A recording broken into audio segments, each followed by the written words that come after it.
Assalamu alaikum viewers, this is me Sana Javed. Welcome to Tech Talk.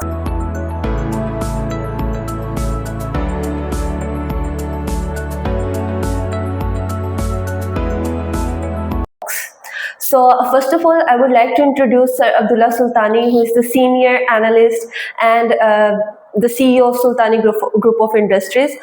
Welcome sir, how are you? Thank you. I am fine, Alhamdulillah, miss. Okay so sir, हम तो सबसे पहले PSX के बारे में बात करना चाहेंगे कि आजकल तो बहुत जंग के बारे में डिस्कस हो रहा है। हाँ। बहुत ज्यादा इन है, तो आपके उसके बारे में क्या ख्याल है, आप क्या बता रहे हैं? एक्चुअली असल में जो है ना, वो पिछले दिनों मैंने वो वीलॉग में भी बताया है सबको, और अभी भी यही कहूँगा कि किसी भी मुल्क के लिए जंग जो है ना, वो इकोनॉमी के क्राइसिस का जो है ना, वो सदेबाब बनती है।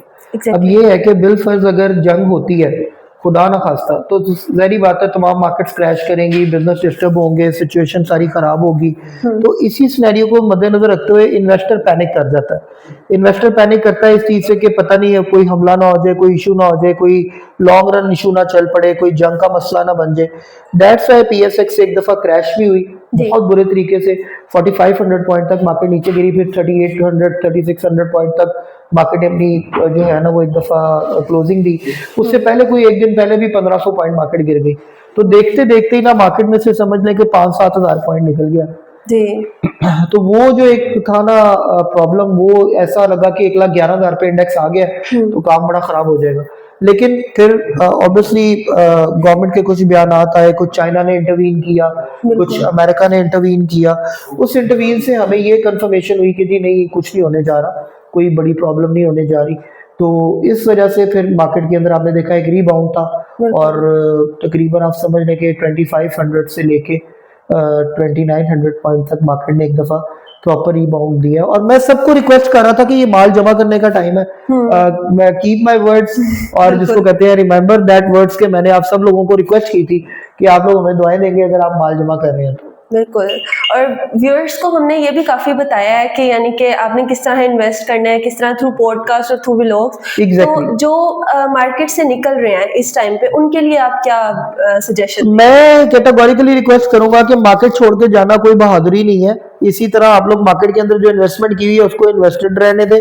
आप लॉस के ऊपर निकलेंगे अगर निकलेंगे। कोई भी शख्स मार्केट, स्टॉक मार्केट का एक असूल है कि अगर आप रैपिड एग्जिट लेना चाहते हैं विदाउट एनी, जिसको कहते हैं कि ये देखते हुए कि जी सर्कमस्टांसेस क्या है, और विदाउट एनी रीजन लेते हैं तो वो लॉस ही होता है। Exactly. तो ये सारे लॉसेस की तरफ जा रहे हैं, तो मैं तो नहीं किसी को भी सजेस्ट करूंगा कि लॉस करें, बल्कि मैं कहूंगा अगर आपके पास और अमाउंट है तो और डाल दें, क्योंकि उससे ये होगा कि आप लोग जो है वो एवरेज कर लेंगे अपनी प्राइसेस को, और मार्केट इंशाल्लाह रीबाउंड कर जाएगी। Exactly, think like investor. Exactly. Okay, so अभी हमने देखा है रिसेंट जो हमारे पास न्यूज़ेस आई हैं कि गोल्ड प्राइसेस काफी डिक्रीज हो रही हैं, तो what is the reason behind? असल में गोल्ड जो है ना, वो उसकी जो फेयर वैल्यू मेरी नजर में है ना, वो अगर देखा जाए तो वो 2500 से लेके 250 यूएस डॉलर तक बनती है पर ओंस।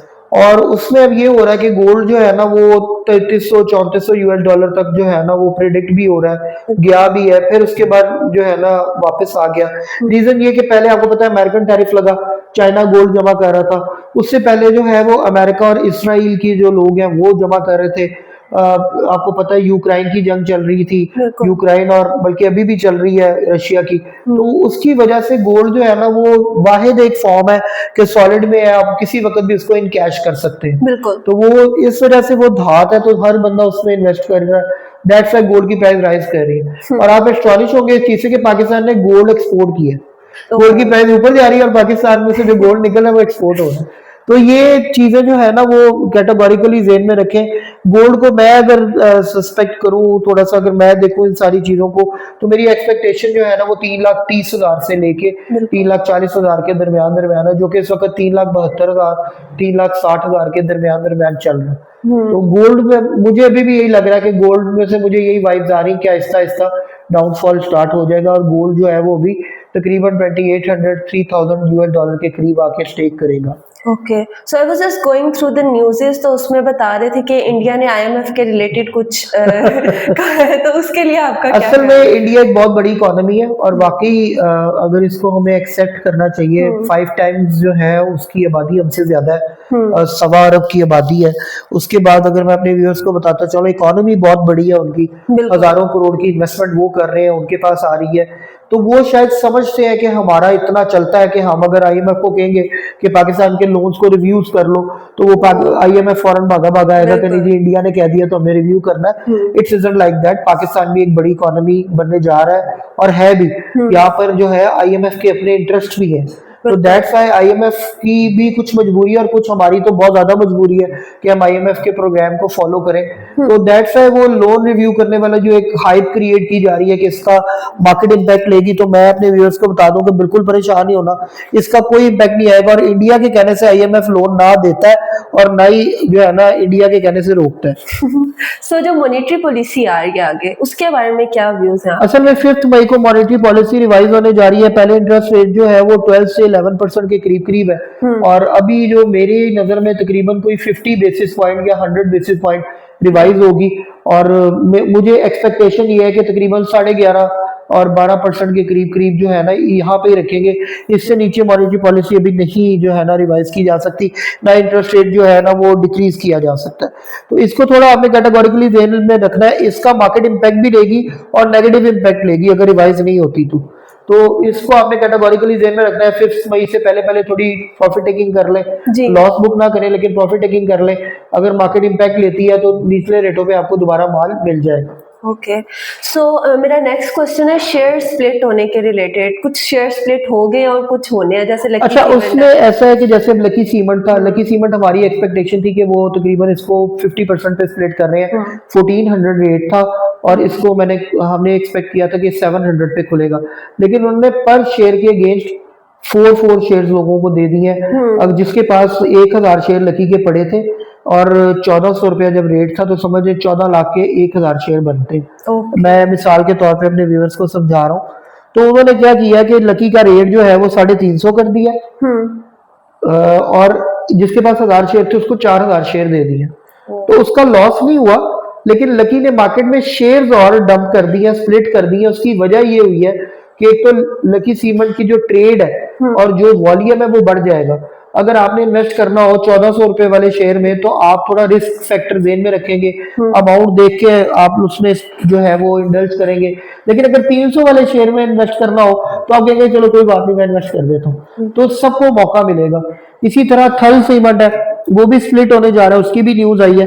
तो स्प्लिटिंग ठीक है, अच्छी चीज है, लेकिन उसमें यह है कि मैं आप लोगों को बताता चलो मेरा लकी का इस वक्त जो एक टारगेट है मेरे जेहन में वो 500 रुपीज का है। और मैं अभी भी अपने जितने भी बडीज हैं, जितने भी दोस्त हैं, इन्वेस्टर्स हैं जो कॉल करते हैं हमारे पेड ग्रुप में, सबको मैं कह रहा हूँ कि लकी बाय करें, इस रेट पे भी बाय करें, 300 पे मिलता है 300 भी बाय करें और बाय करके रखें। 6 मंथ के अंदर आपको बहुत अच्छा रिटर्न मिलने जा रहा है। ओके, सो इस सारे मार्केट रिव्यू के बाद आपकी क्या प्रेडिक्शन है फॉर द नेक्स्ट वीक? देखिए जी, अगर तो पाकिस्तान इंडिया की सुलह हो जाती है, जो कि नहीं होनी आपको भी पता है, और अगर सुलह नहीं भी होती तो कम से कम ये है कि चलो दोनों अपने अपने काम में लग जाते हैं। और जो एक इंटेलिजेंस रिपोर्ट्स आ रही हैं डेली बेसिस पे कि आज रात को कुछ हो जाएगा, कल रात को कुछ हो जाएगा, अगर ऐसा कुछ नहीं होता तो फिर तो इंशाल्लाह ताला मार्केट आपकी नेक्स्ट सेशन अच्छा है। लेकिन 5th को मॉनेटरी पॉलिसी की रिवाइज भी है, वो भी पता नहीं रिवाइज करते हैं नहीं करते, उसकी जो है वो एक रिव्यू भी है। इसके अलावा जो है वो थोड़ा सा प्रेशर मार्केट पे आ सकता है मंडे को, लेकिन ट्यूसडे वेडनेसडे थर्सडे मैं मार्केट में वो जो है वो बूम की तरफ देख रहा हूँ। इतनी लंबी कशीदगी कहीं नहीं चलती, और अगर इतनी लंबी कशीदगी हो भी तो फिर इन्वेस्टर जो है ना कहता है इनका रोज का काम है, मैं तो अपना कारोबार करूं, मैं तो अपनी इन्वेस्टमेंट करूं। तो लोग इंशाल्लाह ताला इसके अंदर जो है ना वो वरीड ना हो। मार्केट जो नेक्स्ट वीक में मैं देख रहा हूँ, सीमेंट सेक्टर बहुत अच्छा रहेगा, उसमें इन्वेस्ट कर सकते हैं। ऑयल एंड गैस सेक्टर से थोड़ा स्टे हुए रहे। इसके अलावा जो है वो मैंने शायद आप लोगों के साथ डिस्कस किया नहीं किया, एवेंशियन की बड़ी अच्छी रिपोर्ट आ रही है टेक्नोलॉजी सेक्टर में। तो नेटसोल और एवेंशियन इसके अंदर इन्वेस्टमेंट की जा सकती है, लेकिन वो इन्वेस्टमेंट करें जिसमें आप जो है वो एवरेज कर सकते हैं। जैसे अगर मैं थोड़ा सा आप लोगों को ब्रीफ करूं तो उसमें यह है कि 25% इन्वेस्टमेंट डाल दें, 75% जो अमाउंट है वो बैकअप पे रखें एवरेज करने के लिए। लेकिन ये एवेंशियन और नेटसोल आने वाले वक्त में आपको अच्छा परफॉर्म करके दिखा सकते हैं। सो कौन सा सबसे बेस्ट सेक्टर है जिसमें इन्वेस्टर को भाग के जाना चाहिए इस टाइम? अभी जो मैं अगर देखूं तो सीमेंट सेक्टर के अंदर जो है ना इन्वेस्टर को इन्वॉल्वमेंट ले लेनी चाहिए। सीमेंट सेक्टर के अंदर मेपल लीफ है, डीजी खान सीमेंट है, फौजी सीमेंट है, लकी सीमेंट है। आप बिल्कुल बेधड़क इसमें इन्वेस्टमेंट करें, और इन्वेस्टमेंट जो भी करें कम से कम 1 मंथ का प्लान रखें उसके अंदर।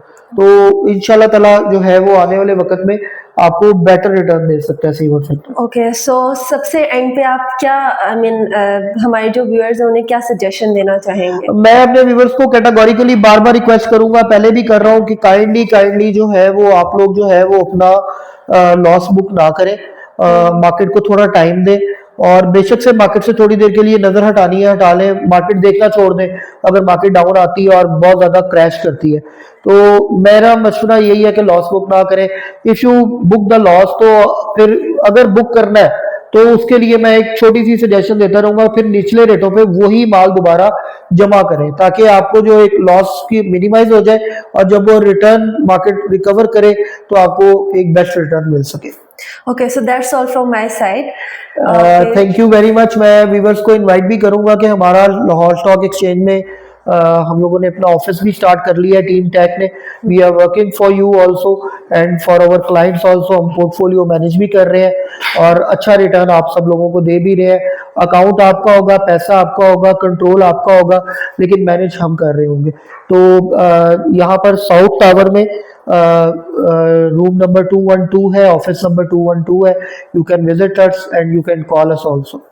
Okay, so that's all from my side as well. Or invest wisely. Pakistan Zindabad, Pakistan Pahindabad. Thank you.